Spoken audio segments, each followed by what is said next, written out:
Parmi les êtres vivants, peu ont pris des formes aussi variées que les requins. Et peu suscitent une telle terreur. Dans l'album de famille des requins, on en voit de toutes les sortes. Du requin marteau, étrange chasseur migrateur, au requin tapis, l'as du camouflage qui cherche timidement refuge au fond de l'eau et n'est dangereux que si on l'attaque. Du requin océanique, agresseur meurtrier qui rôde sous les tropiques, symbole de sauvagerie et de danger, mangeur d'hommes en puissance, au requin dormeur taureau, ramasseur de coquillages. Il y a environ 350 espèces de requins. Et un requin entre tous alimente les cauchemars des humains. D'aucuns le considèrent comme un monstre, une machine à tuer. Vous allez voir le récit filmé de l'expédition la plus ambitieuse jamais entreprise pour élucider les mystères du grand requin blanc.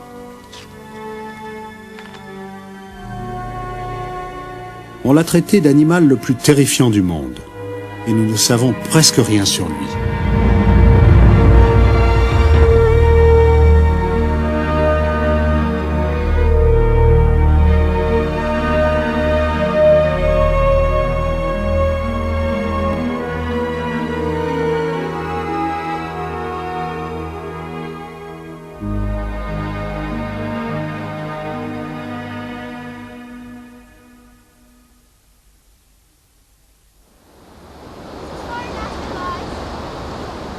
Aucun pays au monde n'est aussi concerné par les requins que l'Australie. Plus de 300 attaques de requins se sont produites ici, soit le quart des attaques connues. Dans un pays où la plage fait partie de la vie quotidienne, cela a entraîné des mesures de sécurité radicales. Des blessures dues à des morsures de requins surviennent encore au-delà des filets, mais elles sont rares. Si par malheur un tel accident se produit, quel que soit le nombre de victimes de la route ou du cancer ce jour-là, c'est l'attaque du requin qui fait la une des journaux. Et aucune attaque ne suscite plus d'effervescence que celle qui met en cause le plus redouté de tous les requins, le grand blanc.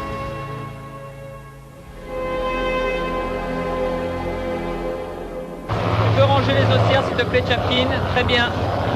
Tu ranges les ossières.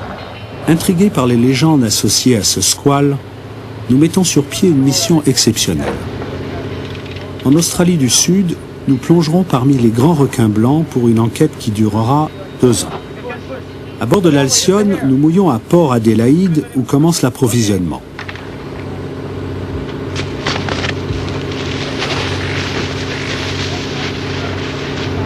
Il va falloir que je bouge de...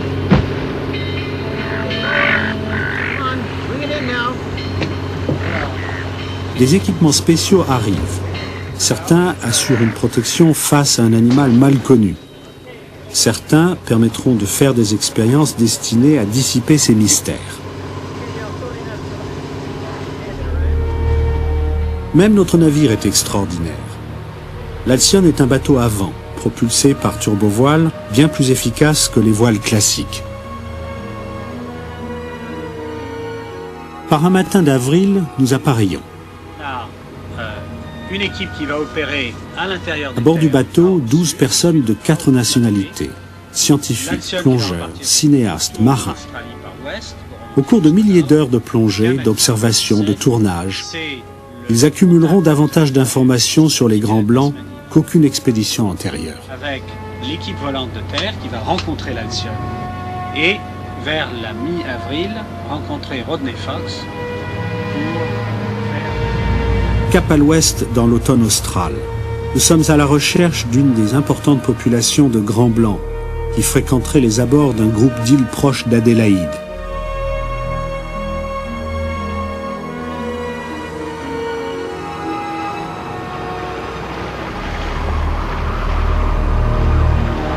Après des mois de préparation, nous approchons d'un îlot où les grands requins blancs se rassembleraient.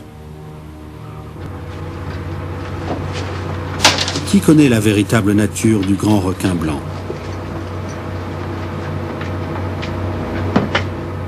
Nos conceptions ont été manipulées par des films de fiction destinés à faire frémir, mais pas nécessairement à informer.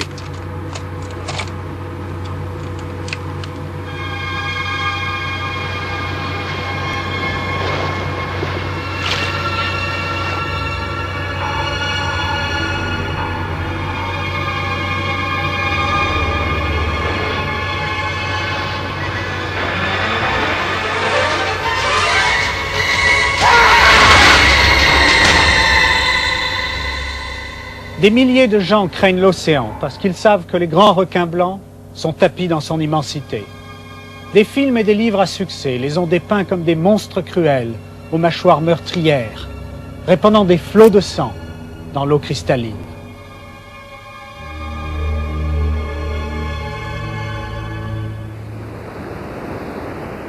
Dans le monde réel, à la différence du cinéma, les grands blancs semblent préférer des eaux froides, souvent peu fréquentées. Ils seraient surtout abondants là où s'assemblent les poissons et les mammifères marins, et non là où nagent les humains.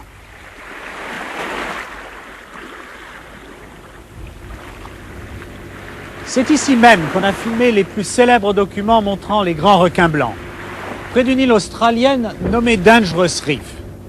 Peut-être parce que les otaries s'assemblent ici, peut-être pour des raisons inconnues. Les grands requins blancs semblent être attirés par les eaux voisines de cette petite île.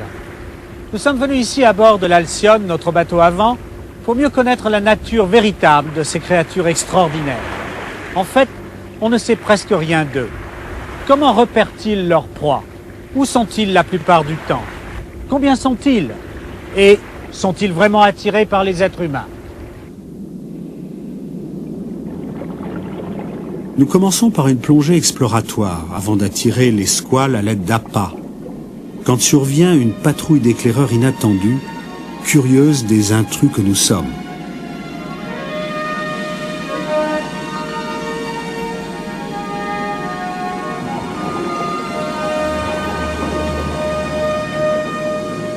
Ici, c'est le royaume du grand requin blanc, où la chasse sans pitié est un mode de vie. Nous voyons ce que voit le squale, la silhouette fugitive d'un repas. Nous allons bientôt mouiller les appâts destinés aux requins blancs. Je demande un essai afin de tester notre équipement et de répéter notre plan d'action. Pas de marge d'erreur face au plus redoutable des squales. Une défaillance matérielle ou humaine pourrait être fatale.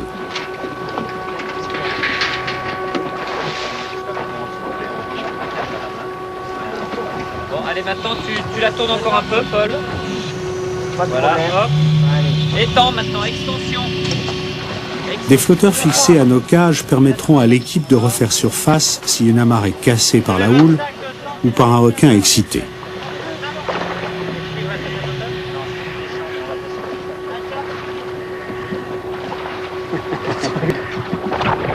Nos mesures de sécurité s'appliquent aussi aux requins. Nous pénétrons dans leur monde en observateurs paisibles, armés seulement de caméras et de débordoirs en plastique.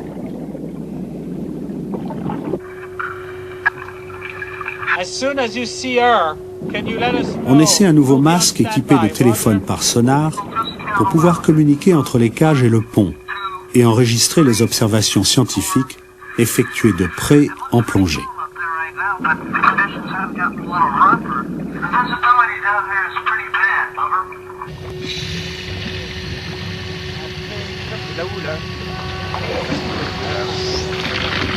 L'équipe de plongée comme l'équipe de pont signale que tout semble en ordre.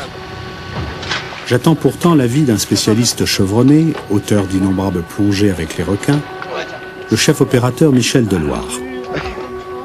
Les images qu'il va saisir seront cruciales, non seulement pour le public, mais pour les scientifiques qui les étudieront.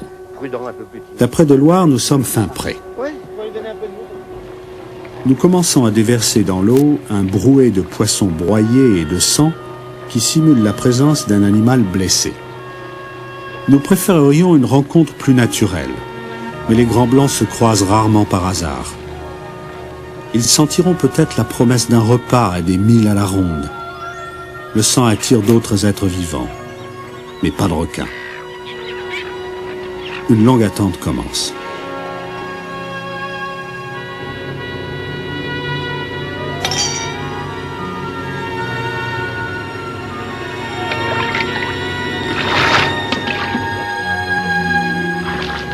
« 1200 litres de sang.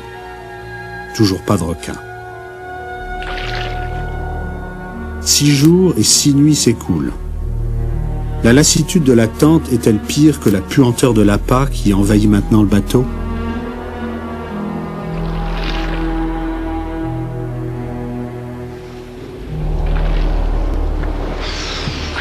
Selon certains experts, les requins blancs, victimes de la surpêche, se feraient rares ici. C'est l'opinion de Rodney Fox, un Australien qui a une expérience inégalée de ces squales. Il y a presque 30 ans, Rodney pêchait au harpon lorsqu'il a été attaqué férocement par un grand blanc. Sa survie parut miraculeuse, et son histoire figure dans les annales australiennes du requin. Mais il ne témoigne d'aucune hostilité envers l'animal qui a failli le tuer.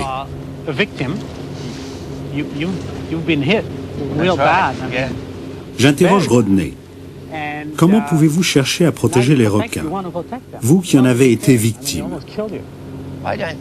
La peur que nous inspirent les requins ne justifie pas l'extermination de l'espèce, affirme Fox. Ce sont des êtres magnifiques, et nous devons apprendre à les connaître chez eux, dans la mer. À mon avis, poursuit Fox, ce ne sont pas des mangeurs d'hommes. S'ils mangent quelqu'un de temps à autre, c'est par erreur, et ce n'est pas une raison pour les tuer. C'est étonnant de vous entendre, dis-je à Rodney. Un requin a quand même failli vous tuer, vous.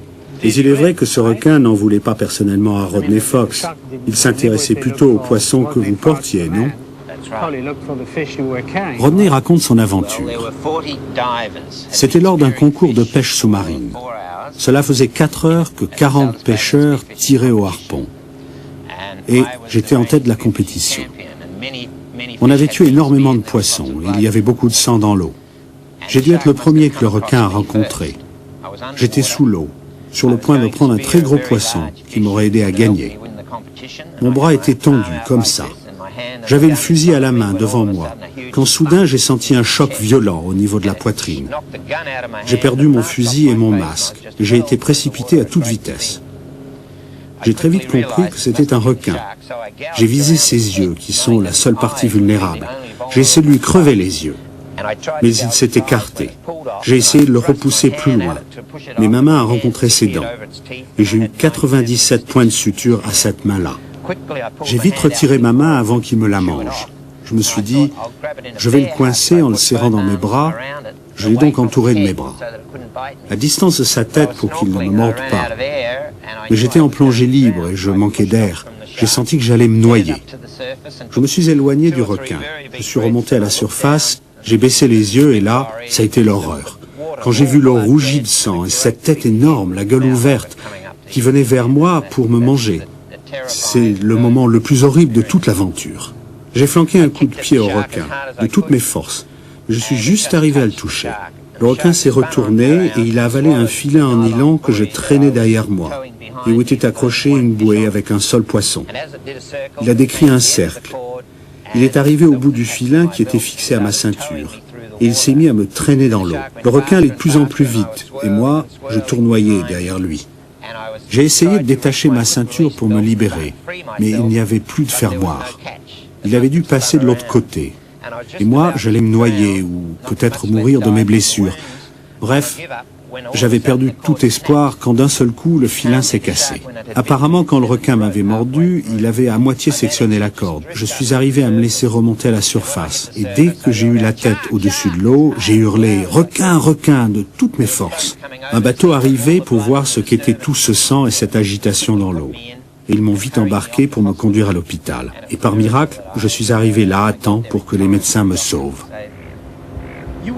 Vous étiez horriblement blessé, dis-je à Fox. Vous aviez l'estomac et les poumons mis à nu, et on a dû vous faire 462 points de suture. Et pourtant, vous pensez que nous ne devons pas éliminer un animal aussi dangereux? Je pense, répond Fox, que le requin blanc est un élément clé de l'environnement. Si nous le supprimons, ou toute autre espèce, nous ne savons pas ce qui arrivera à l'océan dans le futur. Et nous n'avons le droit de supprimer aucun élément clé, aucun poisson, aucun requin, si nous ne sommes pas certains de ne causer aucun problème écologique. On peut se demander, continue Fox, s'il en reste beaucoup dans le monde. Quant à moi, j'en conclus que nous devons faire preuve de patience. Enfin vient le moment tant attendu. Shark, requin, Shark, viens vite! Je le vois, regarde! Ah oui, je le vois! Le voilà!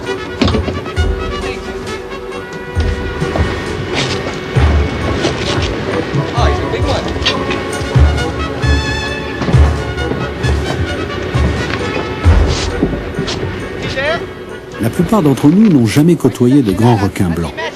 Le spectacle qui nous attend est le plus bouleversant qu'un plongeur puisse voir au long de toute une vie de plongée. On y va.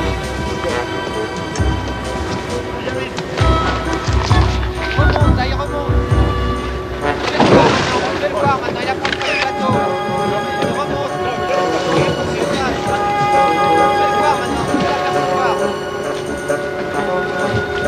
Viens sur l'arrière, viens sur l'arrière.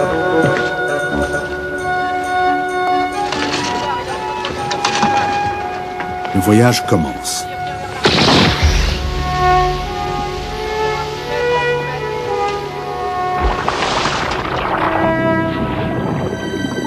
Une descente de quelques mètres seulement, mais pour franchir une frontière qui sépare notre monde du sien.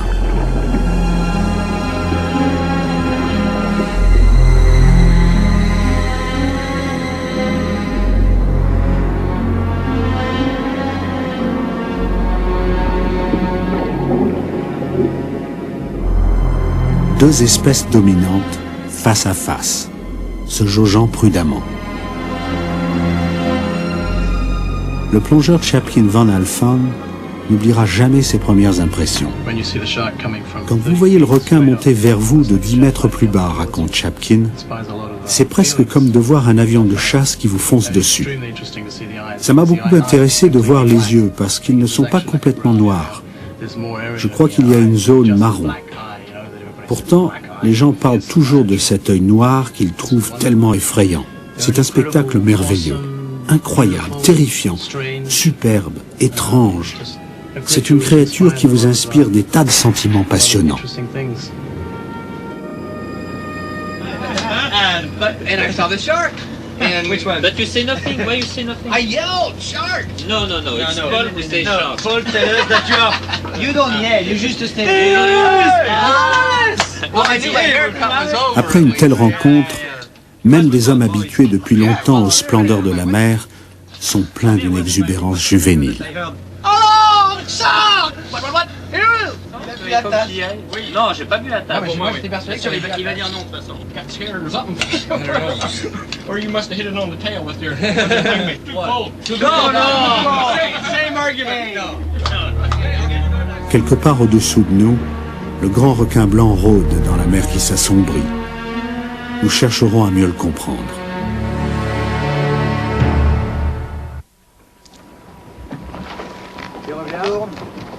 Nous improvisons un équivalent marin de la carotte et du bâton, un thon et un filin.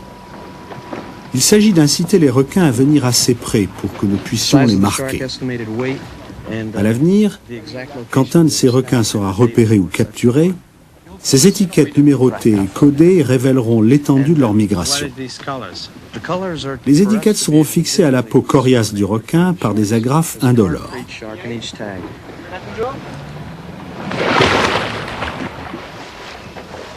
Il est arrivé dessous, là. Pour les fixer à un requin blanc, le scientifique Rocky Strong doit brandir son harpon juste au-dessus du dos du requin. Van Alphen va essayer de s'approcher encore plus pour prélever un échantillon de tissu. Comme pour amuser un chaton, on va agiter puis retirer l'appât. Pour un seigneur de la mer, cette expérience frustrante est sans doute inédite. Peu à peu, le requin s'exaspère.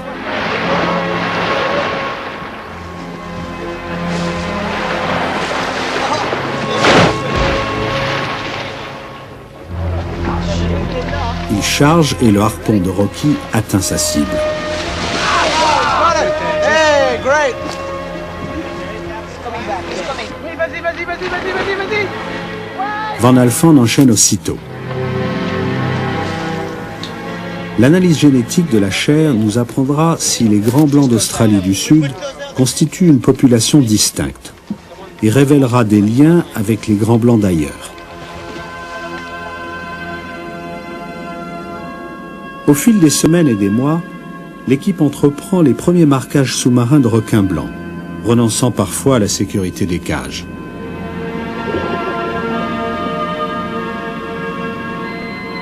Quand l'eau n'est pas cristalline, elle peut dissimuler l'approche d'un requin. Comme tous les plongeurs, Mark Blessington et Thierry Stern se sont parfois ennuyés en mission. Aujourd'hui, ce n'est pas le cas.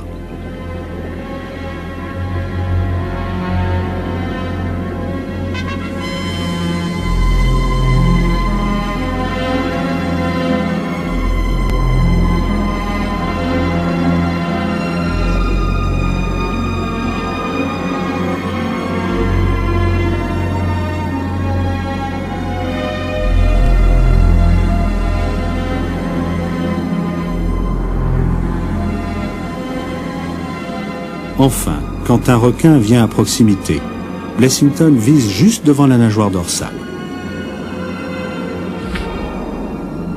Nous réussissons finalement à marquer 40 grands blancs. Il remonte dans le courant, non? Le ROV est un véhicule télécommandé. Mis à l'eau de l'arrière d'Alcyone, il permet de surveiller longtemps le comportement des requins, ce que les plongeurs ne pourraient pas faire dans ces eaux froides. Vas-y. 2 mètres le. On va juste faire une paye. Un câble vidéo relie le robot sous-marin à un écran situé dans la salle radio. Ainsi, nous pouvons observer les grands blancs pendant des heures.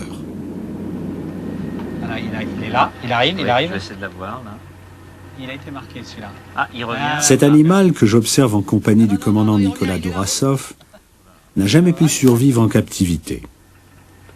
Il n'a guère changé depuis les premiers âges. Pourtant, des données élémentaires n'ont pas encore été élucidées par la science. La durée de sa vie, son habitat, ses mœurs sédentaires ou nomades, et même ses aliments préférés. C'est un son qui a été marqué, là. D'avoir donné vers la cage, non? Et toujours ces poissons.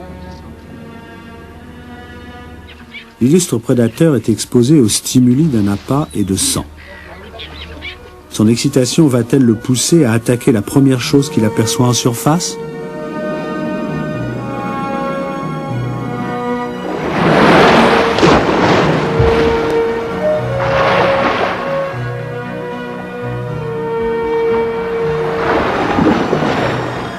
Le requin rejette les oiseaux, qui sont des leurres en plastique. Pour le test suivant, c'est un objet inanimé qui fait office de proie potentielle. On raconte souvent que les requins mangent n'importe quoi.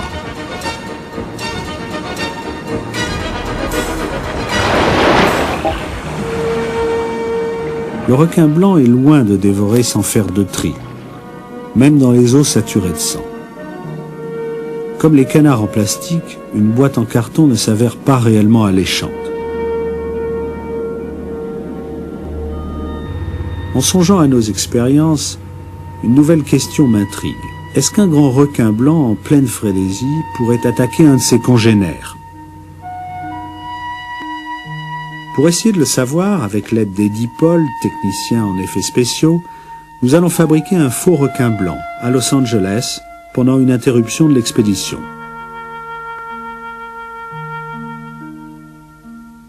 Notre requin devra avoir des mouvements mécaniques suffisamment naturels pour tromper un véritable grand blanc.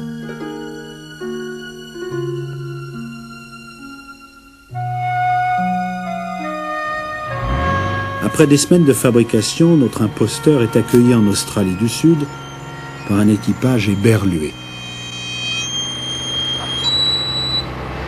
La bête mesure 3 mètres de long. Elle est aussitôt baptisée Allison.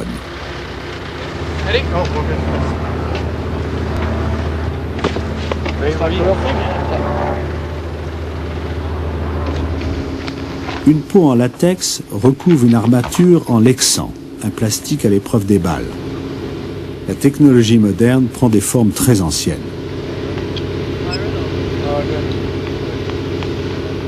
Fourni par un cordon ombilical, de l'air comprimé actionne les mécanismes pneumatiques de la queue.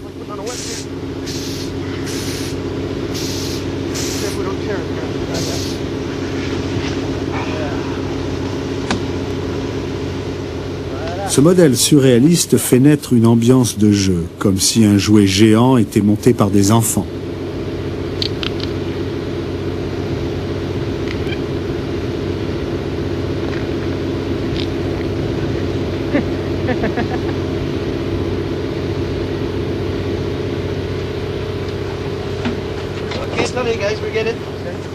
Cérémonieusement, on fait découvrir à Allison son nouveau domaine.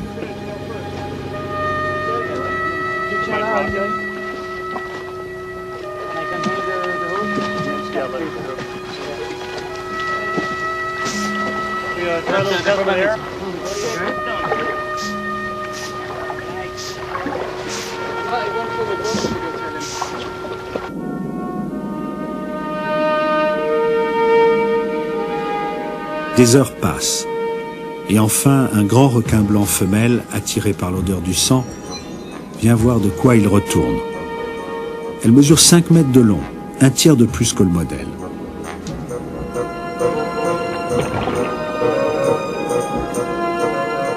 Nous constatons qu'elle est marquée, c'est donc une habituée d'Alcyone.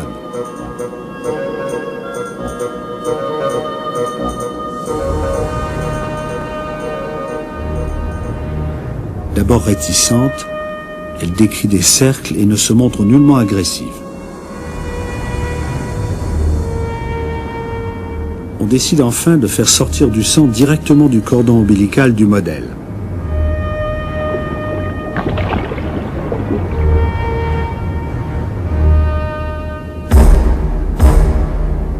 Brusquement, l'attitude du requin change. Résolue à l'attaque, elle fonce sur Allison.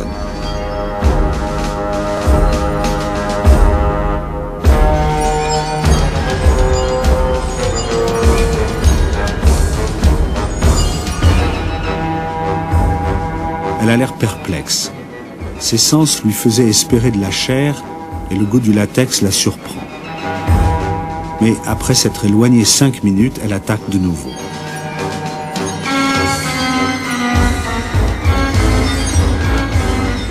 Sans doute guidée par son instinct agressif, elle vise de nouveau les branchies, coup certainement fatal pour un vrai requin.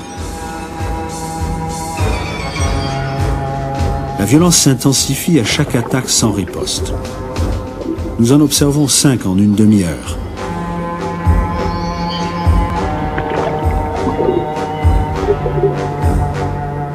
L'excitation due au sang est-elle la seule explication ? Ou l'instinct qui pousse à dominer un requin plus petit?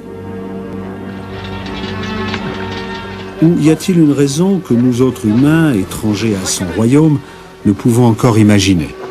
Tout le monde doucement, ça va aller. Oh la vache.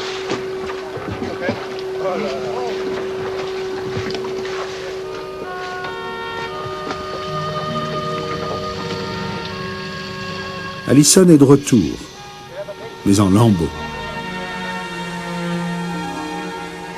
Nous avons là une preuve effrayante de la puissance du grand blanc, capable de broyer ce qu'il prend pour un ennemi ou pour une proie. Des trous béants révèlent des viscères mécaniques fracassés, des côtes en plastique prétendues indestructibles, brisées comme des allumettes. Comme cela se produit souvent, l'expérience ne soulève en fait que de nouvelles questions. Nous nous demandons ce qui a pu motiver une attaque aussi impitoyable, et recueillons des fragments comme souvenirs à emporter chez soi. À l'occasion, l'art va supplanter la science sur Alcyone. Nous avons la visite du dessinateur Dominique Serafini qui travaille à un de nos albums. Pour croquer les requins blancs sur le vif, il emporte sous l'eau son crayon et sa tablette à dessin.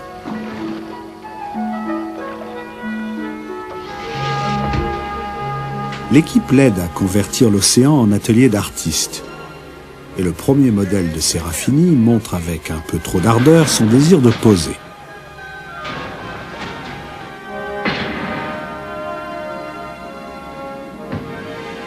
Il paraît qu'un authentique artiste doit tout risquer pour son art. Serafini n'hésite pas à risquer ses pieds.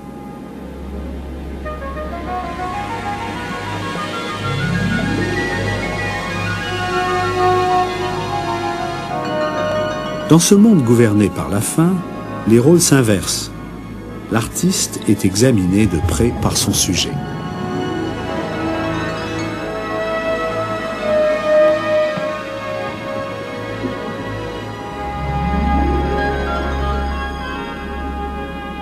Un vieil adage reste valable. Même pour un requin, l'art est une question de goût.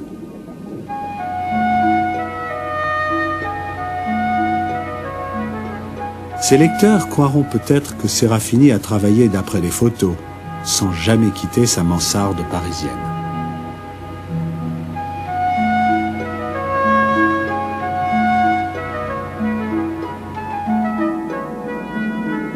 À ce jour, des dizaines de requins blancs ont visité Alcyone.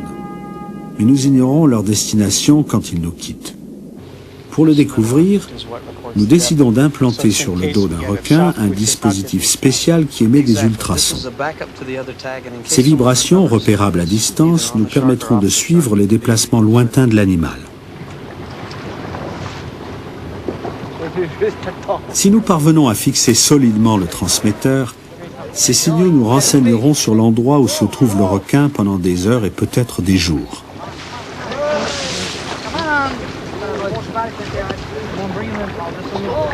I don't know. Look at that. Coming back to it. Coming back to it. Woo!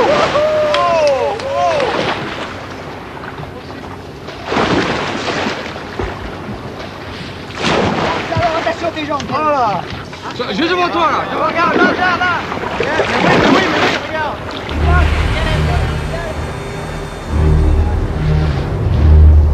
Attention tes jambes. Voilà. Une fois le transmetteur en place, nous partons pister un requin blanc pendant la nuit. Tu peux ralentir, Patrick, s'il te plaît? Nous utilisons un petit canot, tandis que l'Alcyone nous suit à distance.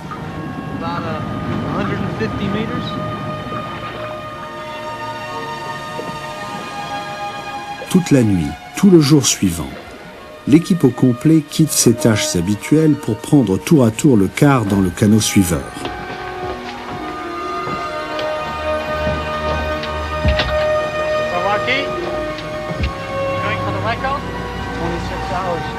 La poursuite couvre des dizaines de milles, mais au bout de 26 heures, le transmetteur se détache du dos du requin.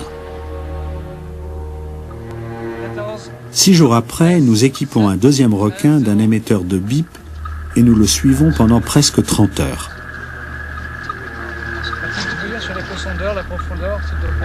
Nous continuons à noter tous les quarts d'heure, position et profondeur de l'animal, le suivant à la trace dans ce terrain de chasse à 3 dimensions, la mer. Nos conceptions subissent une singulière évolution. À pouvoir constamment situer un grand requin blanc, à suivre sa perpétuelle errance, nous commençons à imaginer son destin solitaire. Soudain, le grand blanc ne semble plus ni cruel ni invincible. C'est un animal comme un autre qui a bien du mal à survivre dans un monde hostile.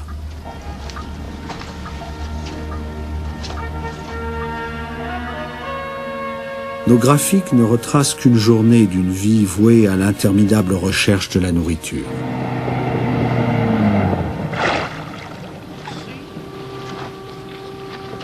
Nos deux grands blancs semblent séjourner plus bas et voyager plus lentement la nuit. Leur vitesse moyenne est d'environ 2 nœuds.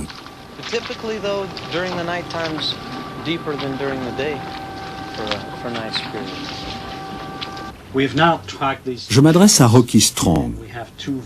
Nous avons constaté que nos deux requins n'avaient pas du tout le même comportement. Quel enseignement en tirons-nous? Les requins se sont éloignés du récif, dans la direction où les courants marins et le vent entraînent le sang que nous versons, répond Rocky.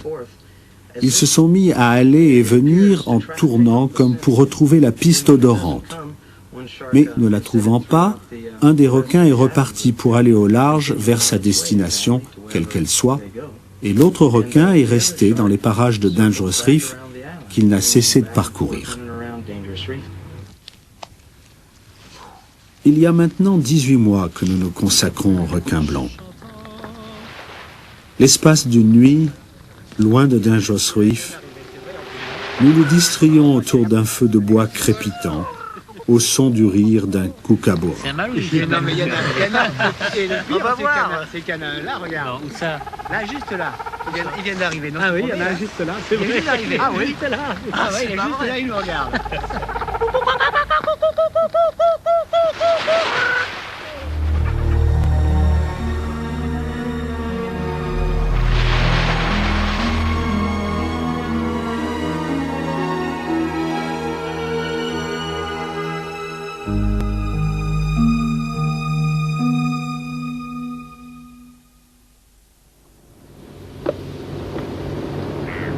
Nous accueillons à bord une amie de longue date, Valérie Taylor, une plongeuse d'élite qui a passé des années à photographier les requins blancs. Aujourd'hui, elle vient voir notre équipe installer une cage en plastique transparent, dispositif sur lequel nous comptons pour mieux connaître un être que Valérie considère comme un grand incompris. Depuis mon enfance, j'ai entendu le requin blanc qualifié de mangeur d'hommes, mais les quelques grands blancs que notre équipe ait rencontrés jusqu'à présent ont pris la fuite en voyant des plongeurs. Valérie est convaincue que les grands blancs ne s'intéressent guère aux humains. Ils ne sont ni amicaux ni hostiles. En réalisant ce cylindre transparent, j'ai voulu étudier les réactions d'un grand requin blanc devant un être humain apparemment dénué de toute protection.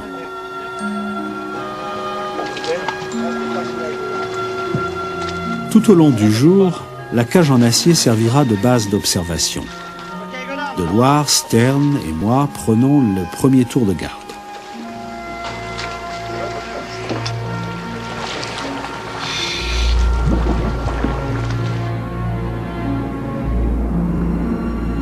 Pour la plupart des gens, l'énigme du grand requin blanc se résume à une question.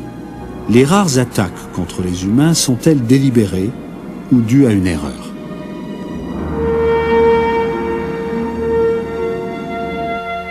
Chargerait-il un homme dont le bouclier est presque invisible dans l'eau ? Le chef plongeur Steve Harrington sera notre appât humain. Sa mission sera terrible pour ses nerfs. Puisqu'on ne peut entrer que par une écoutille placée au sommet du tube, haut de 3 mètres, il doit attendre que le cylindre soit mis en place, puis plonger à 2 mètres sous l'eau pour y pénétrer.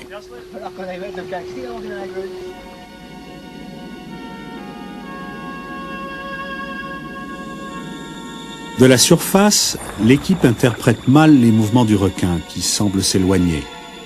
On donne le signal de fin d'alerte. Mais quelques secondes plus tard, le requin revient brusquement. Ignorant que le requin est à quelques mètres de là, Harrington saute.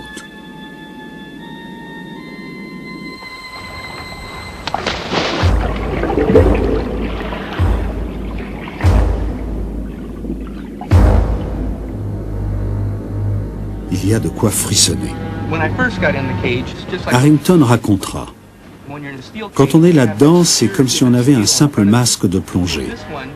Dans une cage en acier, le métal donne un sentiment de sécurité. Mais dans cette cage transparente, on n'a pas la même impression visuelle. Inconsciemment, on n'est pas convaincu d'être à l'abri. Quand un grand blanc vous dévisage de l'autre côté, ça fait froid dans le dos. Ce qui se déroule dans le cerveau d'un tel être, nous n'en saurons jamais rien. Même en présence d'appât et de sang, le grand blanc ne semble pas agir sous l'effet d'une rage brutale. Il paraît perplexe.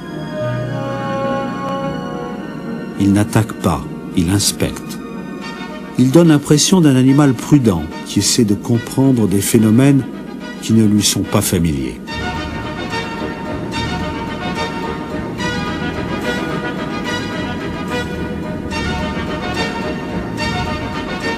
Il s'immobilise enfin en pleine eau pour examiner l'être bizarre qu'il a sous les yeux. Harrington continue. Le requin se met à remuer la tête.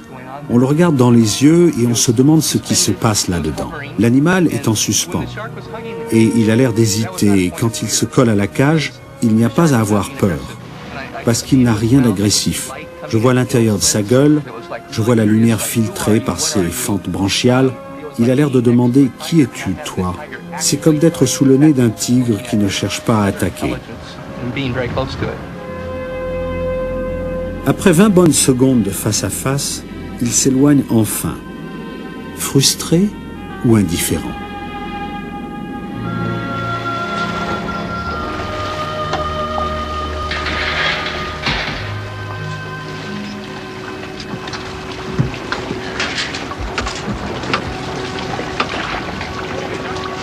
Nos rencontres sous-marines ont apporté plus de questions que de réponses.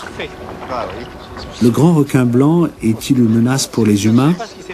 Peut-être. mais pas plus qu'un ours ou qu'un tigre affamé. Et ces êtres-là, nous avons fini par les admirer et les protéger. En 2 années à bord de l'Alcyone, nous observons 67 grands blancs. Nous en marquons 40. Et nous accumulons des données et des films d'une grande valeur scientifique. Tant que le grand requin blanc ne sera pas mieux compris, il continuera à symboliser une peur vieille comme l'humanité, celle de l'inconnu.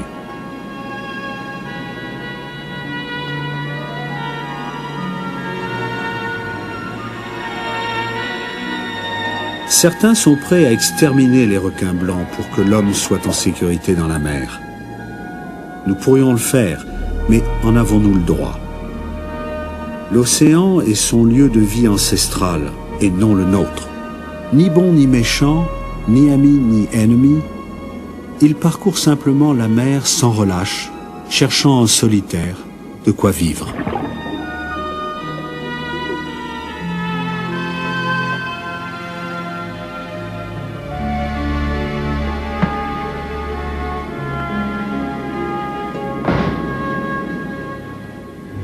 Les effectifs de grands blancs diminuent peut-être déjà dans certaines zones en raison de la chasse aux trophées et des prises accidentelles dans les filets de pêche. Un jour, peut-être, il n'y aura plus de grands blancs. La disparition d'un prédateur aussi essentiel aurait des conséquences imprévisibles sur les océans. Et nous y perdrions un être dont la splendeur et la redoutable puissance exaltent la vie même de la mer. Mystérieux, le grand requin blanc n'est pas un monstre. Qu'il nous inspire de la crainte ou de l'admiration, il ne doit pas s'évanouir à jamais dans les ombres du passé.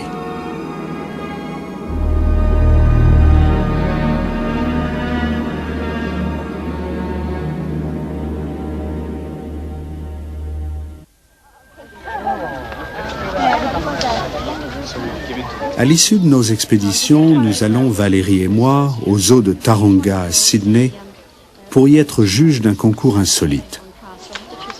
Les enfants du pays ont passé des semaines à étudier les requins, avant de revêtir l'apparence de leur espèce préférée. Rompant avec le passé, leurs enseignants ont commencé à décrire des requins, non pas comme de terrifiantes brutes, mais comme d'importants habitants des mers, qui doivent certes inspirer la vigilance, mais aussi le respect, et qu'il faut préserver. Nous sommes d'accord, Valérie et moi, pour décerner le prix au requin bleu. Ces dessins d'enfants évoquent pour moi tout le génie de l'humanité. Je pense à un vieux dicton. Conquérir la peur, c'est le commencement de la sagesse. Pour nous libérer de nos craintes, il ne faut pas éliminer les requins, il faut les comprendre. Et même le plus puissant de tous, le grand requin blanc, seigneur solitaire de la mer.